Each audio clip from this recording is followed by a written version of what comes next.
नमोऽग्रे वधाय च दूरे वधाय च नमो हन्त्रे च हनीयसे च नमो वृक्षेभ्यो हरिकेशेभ्यो नमस्काराय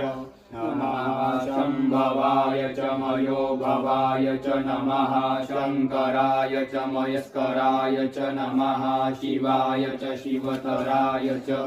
नमः पार्जाय च वार्जाय च नमः प्रतरणाय चोत्तरणाय च नमस्तीर्थ्याय च कुल्याय च नमः शक्याय च फेन्याय च नमः सिगत्याय च प्रवाज्याय च नमः दिग्गोशीलाय च क्षयणाय च नमः कपर्दिने च पुलस्तये च नमः इरिण्याय च प्रपत्याय च नमो प्रजाय च गोष्ठ्याय च नमस्तर्प्याय च वेद्याय च नमो हृदज्याय च निवेद्याय च नमः काट्याय च गवहेष्ठाय च नमः शुक्याय च हरित्याय च नमः पाग्मुसभ्याय च रजस्याय च नमो लोप्याय चोलप्याय च नमः ऊर्ध्याय च सूर्याय च नमः पर्णाय च पर्णशदाय च नमः उद्गुरमाणाय चाभिघ्नते च नमः आखिदते